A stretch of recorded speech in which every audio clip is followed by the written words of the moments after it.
Hey, what's up, guys? Here on the Fire Sports Pod, where everything we got is hot. I'm your host, Zach Jackson. We got a great show for you all today here on Season 7, Episode number 32, powered by StreamYard, where StreamYard makes the dream yard go. We have our co host, Irv, back at it with another episode. And we have our new guest, and that is Justin here. He's going to be part of our Fire Sports Pod. We're building a team now. I told you guys in the past that we were getting some teams together. And Justin will be our new guy here, along with some other guys who couldn't join today. So, Justin, if you just want to introduce yourself to the podcast and everybody out there. Hello everyone. I'm Justin. Uh, I love sports just like these guys do, and I look forward to talking about it. All Just right. yapping. All right, cool. All right, so guys, we got 3 segments for you all today. We're going to start with the NBA recap of just the Minnesota Timberwolves and OKC Thunder series, because right now Thunder is up 2-0, and it's not looking good for Minnesota. Even going back to their house, it's still not looking good. Don't really like the way they've been playing. Our second segment will be going over. Obviously, the Knicks are playing right now against the Pacers. Justin's going to have a lot to say about that. I know that he's a Knicks fan, so. And then we're going to be going over the NBA MVP awards. Shai got it over Jokic. We'll explain why and if we agree or to disagree on the NBA voting. So let's get right into it. Irv, I'll let you start it off with the Minnesota Timberwolves and OKC Thunder. What is your thoughts on just the series so far overall? Because right now it's not looking promising for the Minnesota Timberwolves, even going back to their house. Yeah, so far, Anthony Edwards, I think the first game he had a solid. If someone could just remind, I don't know how much he had the first game, but the second game, because I was paying attention to that one more. First game, he He had did 18, I believe, if I'm not first mistaken. game he had 8, so he barely had 20, pretty much. Yeah, I believe so, if I'm not mistaken.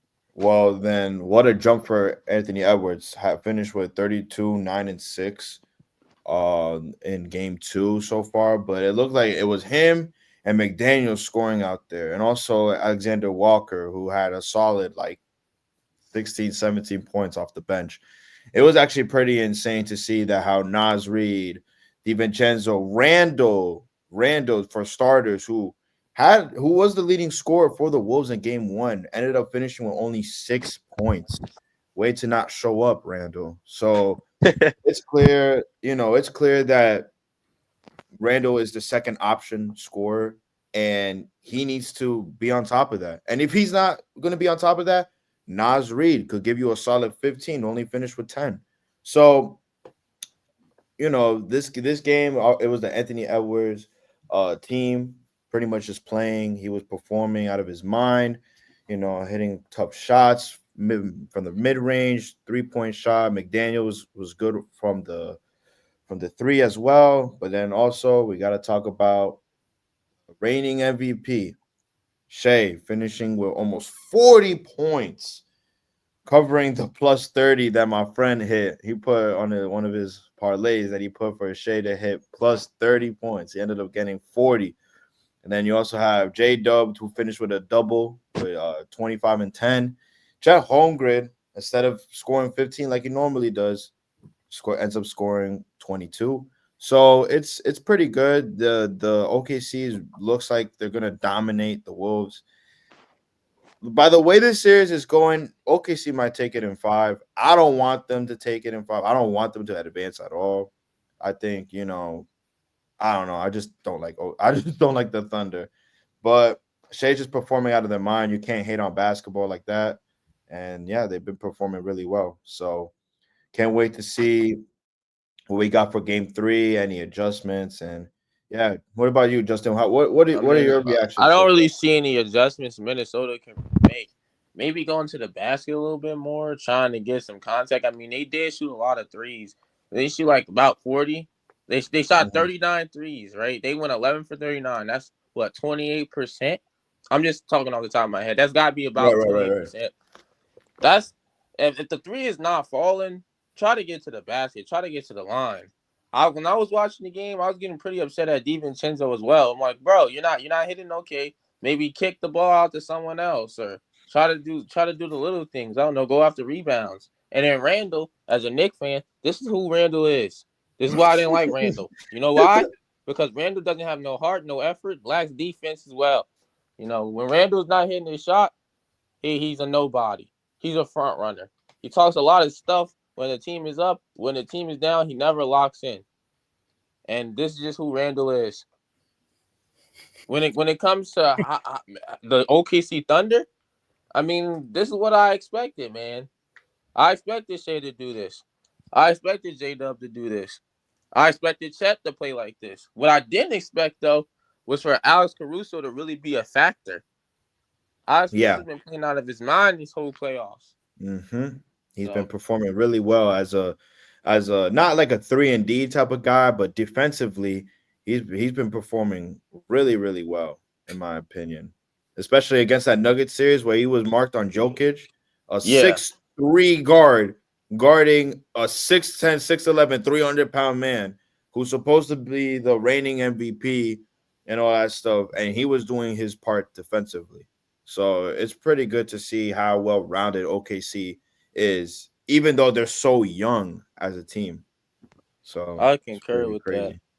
I do agree. We haven't seen this type of defense for OKC in a real long time. It's been decades since we've seen a defense that's this prowess going after the ball. Every time you look, there's a deflection. One of the hands of the OKC Thunder defenders have a hand on the ball. The Timberwolves, like I said, I'm going to agree with Justin here. They got to go to the basket. Anthony Edwards made it his mission. He went 1 for 9 from 3. He's the man that shot the most threes and I believe made the most threes this season. And even in this playoffs as well, he just keeps shooting and shooting. Obviously, great shooters just shoot. But you got to go to the basket. And I think he noticed that pretty late in the game in game 2 against OKC. I think he's got to start off the game going to the basket. He did a lot better this game than he did in game 1. Game 1, he was settling for a lot of jump shots. Before game 2, he was like 2 for 15 or 2 for 16 in 2-pointers, like jump shots inside the 3. You can't be one of the best players in the game and be 2 for 16 from the mid-range. Sorry. If you look at Shai, Shai's not the best three-point shooter, but he can hit it. But he does his damage inside the paint and at the free throw line and in the mid-range. And that's where he loves to live. And if you're able, as a star, if you're able to be in both of those options, I think you're in the best, and you're the best bet right there. So I would also have to say that no matter what, I do agree with both Justin and Irv with them saying that it's not looking good for the Timberwolves. I want the Timberwolves to win this series. The only shot that they have coming back is that they have to win 2 straight in OKC. In Minnesota. That's going to be tough, even with being at home. We're going to really tell the first couple possessions and the first couple minutes of the game in game 3 if the Timberwolves are going to come out and actually play. Because the first 2 games, it's been in the second half. The first half hasn't been bad. Like they've been able to keep it close, but that third quarter is just atrocious for the Timberwolves. And then the fourth quarter, they're playing catch up, and against that good of a team, you can't play catch up in this type of way.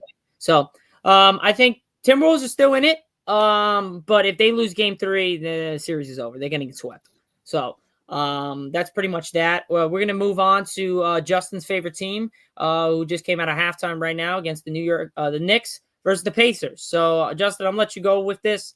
What were your reactions after game 1? Obviously, we know it was a sad moment for a lot of Knicks fans out there, or actually every Knicks fan, the way you guys lost that game 1, which it looked like you had control of the game pretty much the entire way up until that last 2 minutes of the fourth quarter and into overtime. So what were your thoughts, and how do you think the team's doing so far right now in game 2?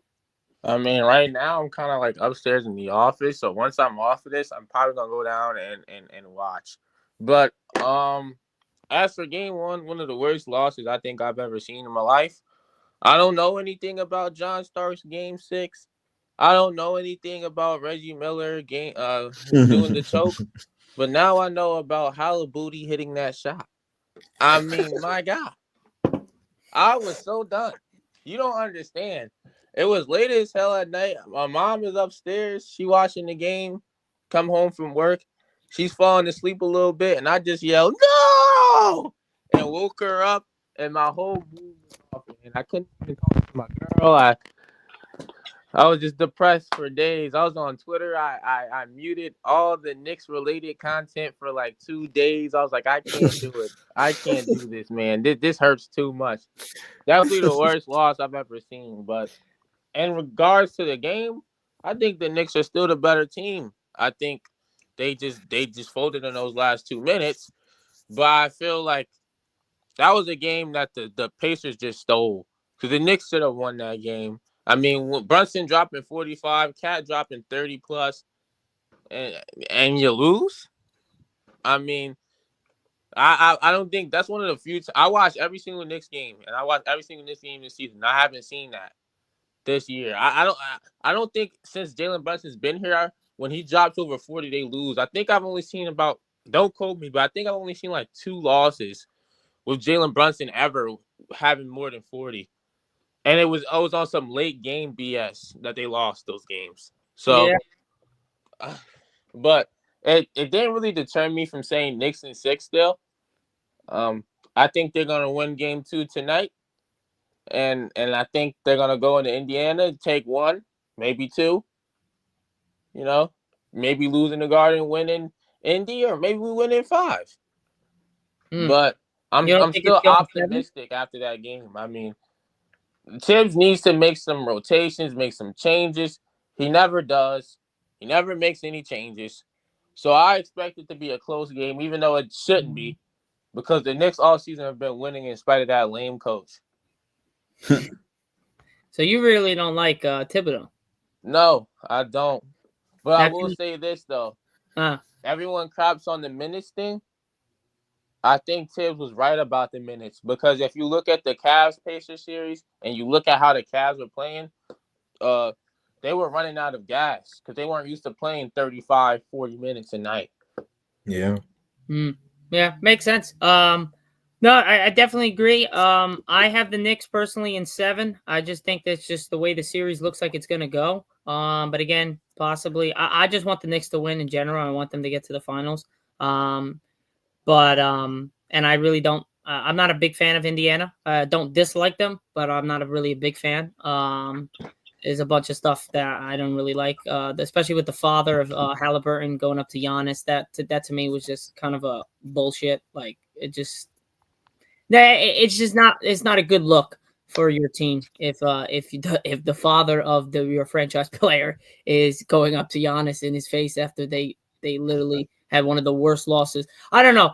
You could say that your Knicks have one of the worst losses in general, but like the way the Bucks lost that last game and got eliminated by the Pacers had to be one of the worst chokes I've ever seen. They were up 8 with less than 30 seconds to go, and they lost the freaking game. I really don't understand how that even was possible. Because I was like, all right, bet like Bucks are winning. My pick got fucked. Like I picked the Pacers that game. They're down 8 with 30 seconds. Me and Irv were talking about that on the podcast. We were like, there's no way there was any way that these guys were coming back. And one thing led to another. Halliburton did it again and friggin' won the game for the Bucks. For the Pacers. So I don't know. Like I said, I think the Knicks definitely have what it takes. They have that Jalen Brunson, a guy that's been in the playoffs multiple times, has been in big time moments. Cat as well. Last year with the Timberwolves, you have Josh, who's been there. So I do think that definitely is going to be a good series. We'll see what happens if they make the finals, who they verse. I will really tell if they can actually compete. I don't know, Justin. What do you think? Who's a better matchup for the Knicks? I think the Knicks. I don't know. I don't have faith. I feel like Minnesota is. I feel like Minnesota is the better team. I'm sorry, like I'm all over the place right now because the Knicks are on. Yeah.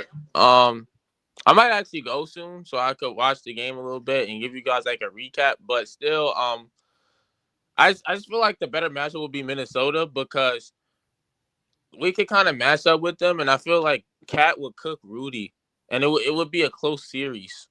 Because they're not really two deep teams, so it would be a short rotation. So you think OKC dominates the Knicks then? Yeah. Mm. I feel like the Knicks might get a game You or don't think two. you don't think the youth might have play a factor, and you guys have experience like It you. could, but I just feel like they have Caruso and they have vets. No, that's It's true. not like they don't have any vets or anything, Yeah, they and make it's it not seem like like they're they all haven't been in the young. playoffs before. They Yeah, it makes literally it seem beat like they're all the young. Nuggets. They're really not. They're really not that young. Everyone says they're all young. There's a bunch of veterans on that team that's been in the playoffs. Shea So literally is a veteran now. yeah, I know. People make it seem like he's a young guy. No, he's young to you because you haven't been watching basketball casual. Well, that's facts though, because like, seriously, like, he's been in the league for a while. I remember when he was playing still with Chris Paul on like on the Clippers and shit like that. So like, He never played with Chris Paul in the not on the Clippers, Clippers. But then who but is he playing with? he played with He played with him in the he played with OKC. OKC with No, him but on the who did? Clippers, but But Shea on the played on the Thunder. Clippers.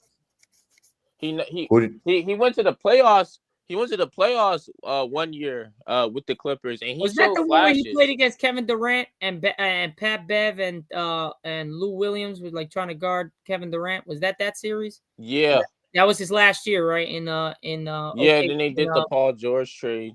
yeah, okay. They then did the Paul George trade. Yeah. Well, like I said, I think the slander about being so young and like they show immaturity a little bit. Like again in that Denver series, that one game that they could have took a 3-1 series lead, they let them claw back in it.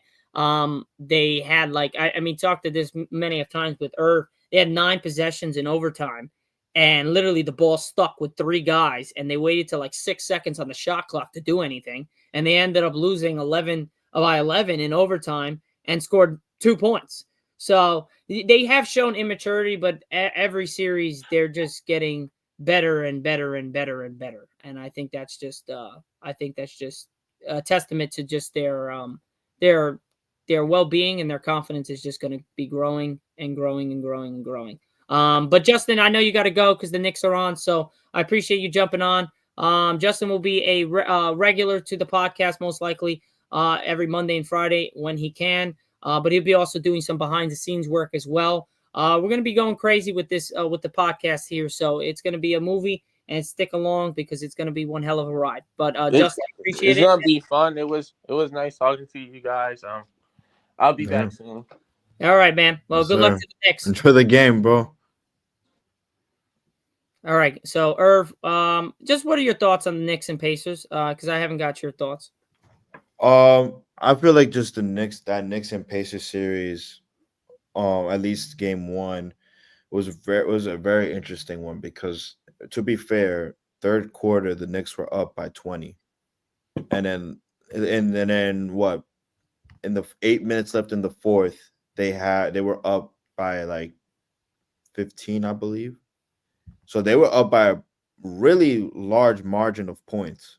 But the problem is that as time went on, the Indiana started closing the gap. Why? Because of what I told Justin before the pod started, that the Pacers were attacking Karl Anthony Towns off the screen. If you really paid attention, Obi Toppin was set the screen on Mikal Bridges, who was guarding no, who was guarding Halliburton. Mm-hmm. It would be I'm gonna explain it right now. Halliburton will have the ball. Neesmith will come and set the screen, but then after he'll set the screen, he'll move and get a ghost screen from Obi Toppin, who was being guarded by Cat, and then he'll get a wide open three. So the Pacers constantly knowing that Neesmith already knocked down 3 straight threes, started attacking that Karl Anthony Towns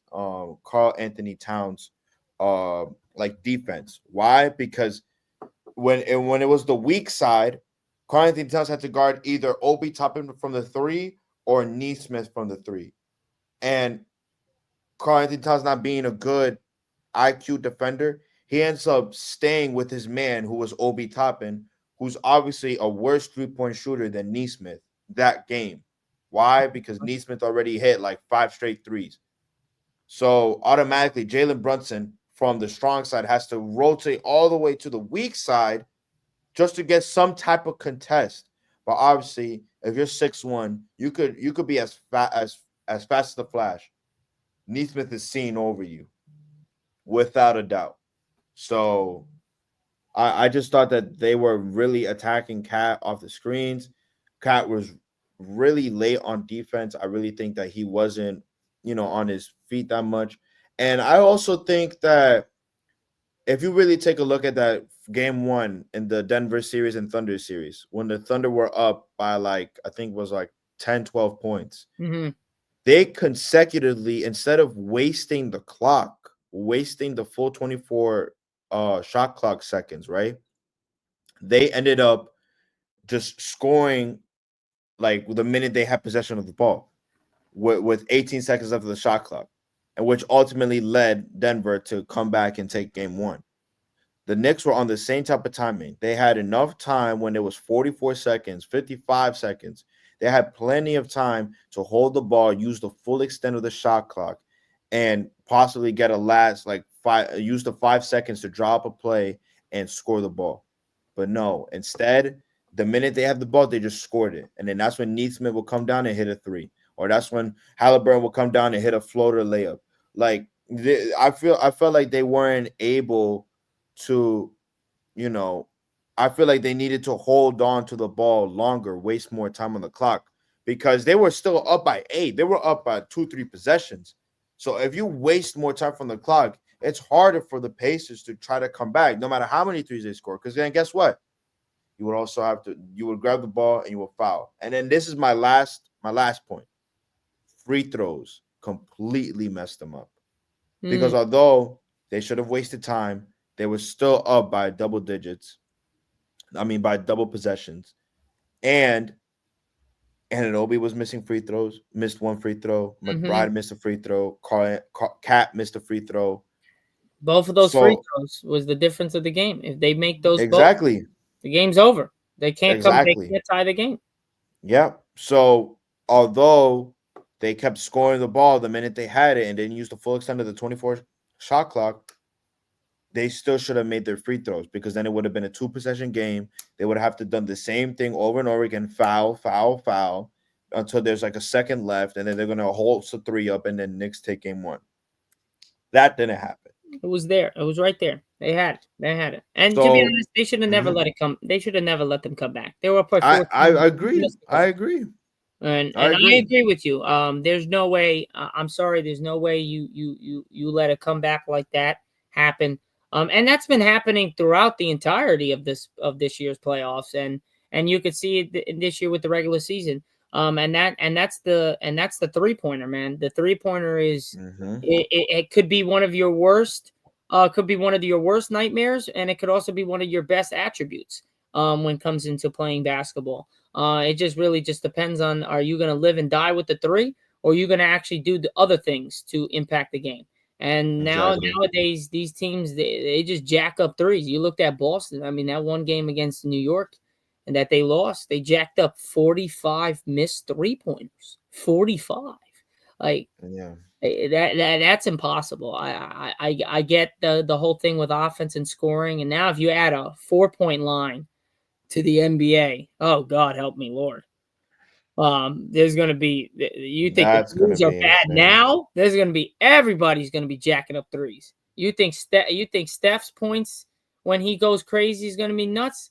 Just imagine they add a 4-point line, bro. He is going to be hitting. He's probably going to break records. Bro, there's a possibility. If they add that 4-point, obviously with the Will Chamberlain thing, we don't know for damn sure if he actually had 100 points, but it's documented technically he did, blah, blah, blah, and blah. But if you're thinking of anybody that could probably score 100 points in a game, you had a 4-point line, I think Steph can do it. Yeah, I agree. I think Steph can do it. If Dame comes back somewhat healthy, I think he can do it. I think a lot of guys in the league that shoot the high volume. Harden can do it. He might be a little bit on the older side. That's not really his game yet anymore. I mean, I think he only had a couple 40 bombers this year, and that's not the best for him. Well, he plays better when he doesn't do that. He plays much better. Right. Yeah, I was going to say that because I feel like he transitioned more into a traditional point guard because and I like that. I'm fine with that. That's how you're going to win with LA. And if it wasn't for the just uncertainty against Denver, like I told you, they had it. The Clippers had that shit. They could have beat the No, Nuggets. yeah, They had it. That game 7 again. James Harden again disappeared. I just don't understand it. It yeah. baffles me how you lose a game 7 by 19 points. And James Harden was nowhere to be found again. Like this is what he does. He's had that rep with Houston. He had that rep with everybody. He just disappears in the biggest moments. Hmm. You can go back against your Warriors, 2017 or whatever the hell it was, 2018, when they were down, when they were up against the Warriors, and then they lost because Chris Paul got injured, and then it wasn't all just because Chris Paul. James Harden got disappeared game 7. Yeah, I don't know why I don't know why they thought like Chris Paul injured or not That was the was reason, bro. Like James Harden could have did it. Like you know what I mean? Like he's done it without Chris Paul. yeah, Like exactly. So he could he's have done it without Chris Paul. He could have done it, but he just didn't show up. exactly, and that's bad because he's one of the greats, but he might be remembered as one of the greats that don't show up in the biggest moments. Like if you get to a game 7 and you can close it out, or a game 6 and you can close it out, you better be up 4-0, you better be up 3-0 or 3-1 and get with James Harden because he might Yeah. give you one of those games where he don't show up. But next to that, other than that, guys, we're almost done. We're gonna be going over the last but not least, and that's Shai Gilgeous-Alexander getting the MVP award over Nikola Jokic, which, to be honest, Nikola Jokic probably had one of the best seasons we have ever seen, hands down. I just can't wait to start talking about But it. Shai, what? I said I just can't wait to start talking about it because it's Shai, actually it's crazy. insane. Shai It's played insane. 76 games, 34 minutes a game, 33 points a game, 5 rebounds, 6 assists, 1 steal, 1 block, 519% percentage, 3-point percentage, 375. I believe that's 51 if I'm not mistaken, right? Wait, what are you The reading? field Oh, goal like his percentage, but it uh-huh. says 519, so I would assume that's 51, right? If I'm not Yeah, mistaken. he shot 51% from the field. Yeah, so 51%, almost 52. He shot almost 38% from 3. He shot about 90%, 89.8. So to be honest, he had a hell of a season, but I don't know if you have do you have the stats for Jokic this year? Like his percentage or his total His stats? overall his stats like per game. Yeah, so he averaged, bro, he pretty much averaged 30 points. It says 29.6, but he averaged Uh, 30. 30. He averaged 30, 13, and 10 with 2 steals, and then from the field he scored, he was shooting 57% from the field. He shot 80% from free throw, but hear this, he shot 41% from 3. But He to doesn't be shoot as fair, much. he doesn't because he averages close to 5 threes a game. Close to 5 threes a And game. then Shea probably averages like 7. Barely, yeah. He because yeah, He shoots the ball. he likes to shoot that. So Yeah. And he's not even a 3-point shooter. He's it, more of a a mhm. mid-range guy, but when you can shoot, when you're that guy, you can pretty much do whatever you want. But if you look at Nikola Jokic in the previous year, he averaged 34.6 points a game, 26. Oh wait, no, my bad. That's No, minutes. no, no. Yeah, minutes.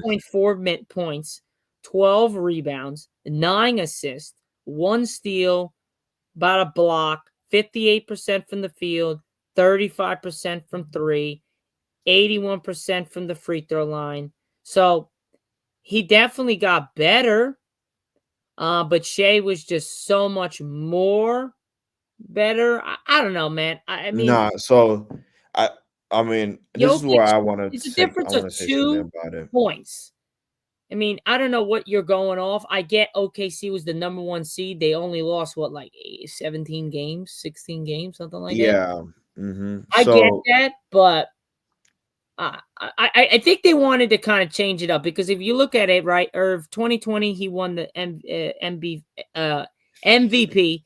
He won back-to-back in 21, 2022. Then Joel won it, which probably which Nikola Nikola should have should won have it. won that. Should have won it. So Yeah. that would have been 3 in a row, and then he would have been 4 in a row. If he won the Joel Embiid year, he would have been 4 in a row. So in the last 4 years before this year, he was 3 for 4 in MVP winners. So, and then this year he could have potentially won it as well. So what is your take on our last thing? What do you think? Was this the right move? Did you think Shai deserved it, or do you think Nikola Jokic just had a much better year overall, even without the record? The problem with the MVP is that it's supposedly an individualistic award, but they also reward you for how good your team is performing.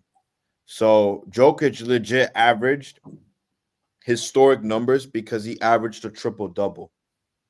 To average a triple double, the last person to do that was Russ, and that was back when he was with the Thunder, and Oscar Robinson.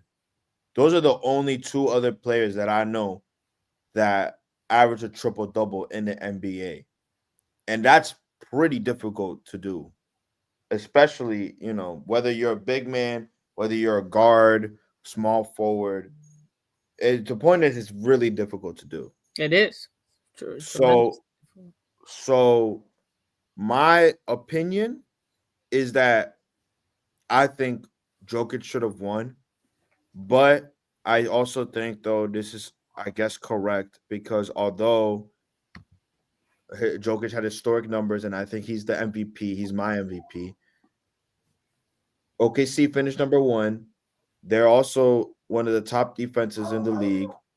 They're also the top defensive teams in the league. I mean offensive teams, sorry. Offensive teams in the league, defensive teams in the league. And then Shai also walked out of there averaging 33.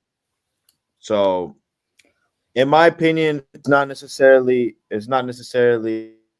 in my opinion, but I do think that Nikola should have won it. I'm going to have to respectfully disagree. Why? Because Wait, Shai what do you disagree with? the MVP. I Like, think I agree with Shai. And here's why. And I get the whole thing with with Nikola. I really do. And to be honest, if Shai just didn't back-to-back years score over an average over almost 34 a game, then I would say hell yeah. Then Nikola Jokic definitely deserved it. This year and the year after that. But for me, I think just Shai in general just was overall better points wise. Obviously, they take into account team wise. Both years they were better. Both years they were the number 1 seed. They ran it back to back. They were even better this year, team wise and record wise, percentage wise, everything from top to bottom, defensively, offensively, they were just better. And Shai's a guy that plays both sides. Call that as it is. Nikola Jokic does not play both sides. Yeah. And that's where I think the biggest thing for me as a coach and as also just a basketball fan, I love guys who play both sides. My thing with James Harden is he's a great scorer, but he don't freaking play defense. Like a lot of these guys, like they'll do some flashy shit, but they won't play defense. Shai's a guy that plays both sides of the ball. And he no flashy guy. He ain't gonna be stealing everything. He ain't gonna be dunking everything off the fast break. But he does play defense. His hands are up. He's sliding his feet. He's moving left and right. He's talking. He's being that overall MVP for his team. And he's just a classy guy. And not saying Nikola's not. I just think that Nikola won 3 out of the last 4 years. And I think they kind of was like, yo, all right, like we've seen this before. It ain't nothing new. You know what I mean? Like it's not nothing new we've seen from Nikola. Like we've seen him average almost a triple-double. Like he got one more rebound to get the triple-double. You know what I mean? Like, yes, it's history and it's great. But Russ did it at 6'5". And he 6'2". So I mean, he's even shorter. So he did at 6'2", averaging over 20 a game and getting over 10-10. Like, that is remarkable to do at that size in that time and in the league, because back then it wasn't as many threes going up. It wasn't all that. It was about getting to the basket. It was about playing defense. We still had low scoring games. We had great games, and he had no help. It was just him. Look at Nicola's team, right? You got to have people that are going to be able to hit those shots, are going to answer the call when you need them the most, right? When you pass the ball, you got to have them to hit the shots in order for you to count the assists.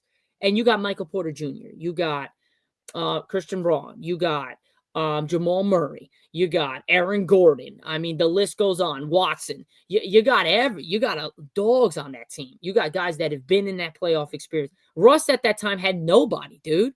He had, maybe Steven Adams. Hey, he's not even a shooter. So there's a difference between never seeing it and seeing it. Like, we've seen it 3 out of the last 4 years. Like, this is just who Jokic is. He's a monster. He's a big man. He's that guy. He's going to just control the game himself. Shai has, for 2 years straight, averaged over almost 35 a game.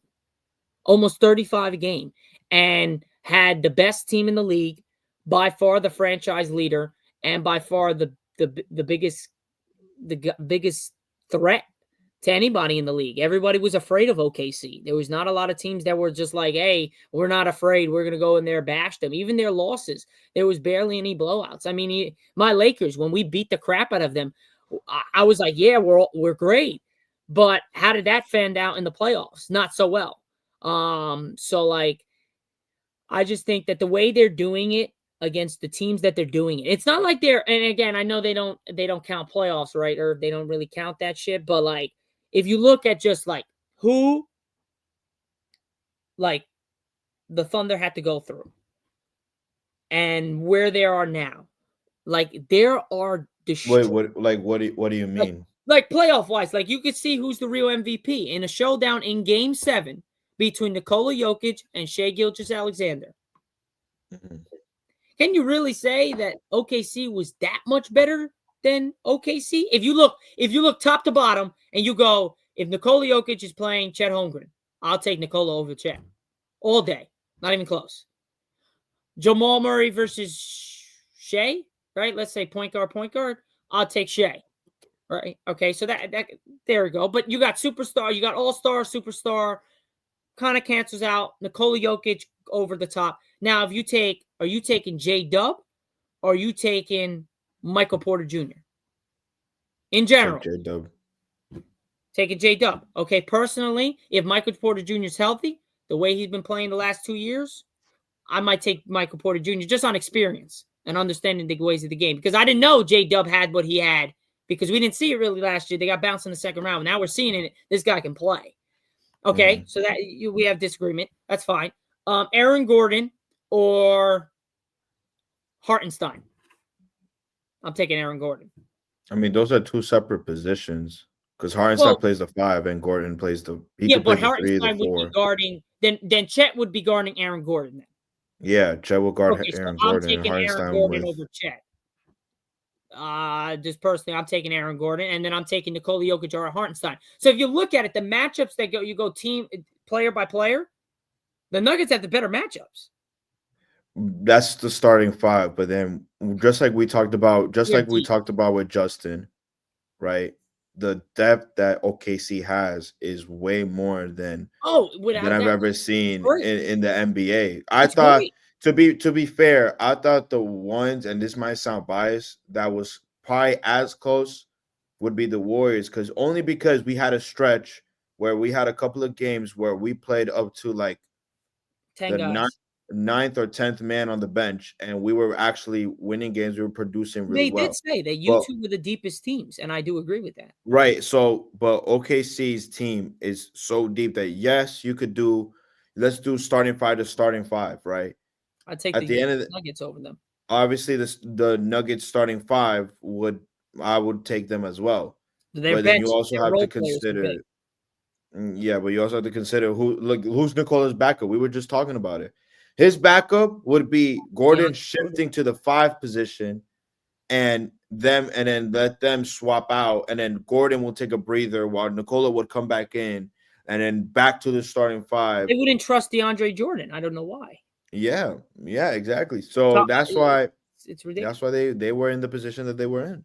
But I'm saying, like, now we talk back to the MVP, right? And this will be the last thing I say. MVP to MVP. I know we don't count playoffs or playoffs, but showdown between Nikola Jokic, Game 7, you have a chance to knock off the number one threat, the guy, the probably the team that's going to win the finals, barring any crazy comeback by Minnesota. And you have a chance to knock him out. But you play one of your worst games statistically and scoring wise. He had like 20 points. And he shot like 5 for 16 from the field. It was bad. And then you transition to Shai. He had over 35, 30 points. So like in that moment, Shai got him. And that right there showed you who's the true MVP. Because in the times where it's the most, and you need the possessions, and you need the baskets, and you need the people, the team, Shai's there. Why? Because he plays offense, he plays defense. And that's my argument. He just plays both sides. And that's a pretty big thing. Last year, I thought he should have won it last year. But they gave it to Jokic. Okay, cool. But then now this year, dude, he backed it up again and got even better than last year. You really can't really get better than last year when you're averaging 31. He averaged 33. And then he upped his assists. He upped his rebounds. He upped his steals. He upped his field goal percentage, his three-point percentage. Everything went up. Jokic went up, but didn't like make it like, all right. Like now, if Jokic was average 35 a game with 10 rebounds and 15 assists, and they had the second seed in the West, and they were really doing some good things, maybe he gets the win. But I just think they were tired of it, man. And yeah, maybe the NBA's rigged. Right? But I think they were tired of just seeing Jokic winning it every fucking year. I mean, I don't know. I know I love basketball. But there are a lot of times, like LeBron, I mean, to win Defensive Player of the Year, Marc Gasol shouldn't have, not Marc Gasol, Paul Gasol, or wherever that fucking year, won the Defensive Player of the Year. And when he was with Miami, he shouldn't, there was no brainer LeBron had that. Another MVP voting. To be honest, when Steve Nash won it, LeBron should have won that shit. Like, statistically better, team better, everything. And then you look at when Derrick Rose won it. If you look up stats to stats, there's a lot of people that still think LeBron should have won that MVP. If you look up stats to stats and team, which they do, LeBron probably would have been MVP that year. So, like, you know what I mean? Like, you take a Defensive Player of the Year away from LeBron, you take two MVPs away. Now we're talking about a different conversation when it comes to the GOAT. Now, obviously, that's a different conversation between Shai and Nikola. But if Nikola went 4 straight, then we're like, now we're bringing him into the stratosphere with Shaq. I'm sorry, one-on-one with Shaq destroys him. It's not even close. Shaq's a monster. The thing is that Jokic is not, like, for him, he's not a dominant scorer. Like, he knows when to score, and he knows his position, he knows his job.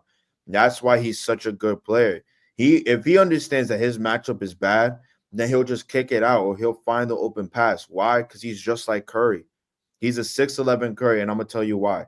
Because he attracts everyone. He brings in the attention towards him. If you really look at the series that he was playing with, whether if it was the Clippers, whether if it was the Thunder, or even during the regular season, towards the end of the season when teams were playing harder, people would double team, even triple team Jokic, and then Jokic would have to pass it to a cutting Murray, or do a lob at the dunker spot to Gordon. There was many different ways that Jokic kind of used his size for his advantage. Now, for Shaq, you try to triple team Shaq, I'm sorry, he's yamming it on you. And and obviously that has worked with him for many years. We also have to understand that Jokic is a team player.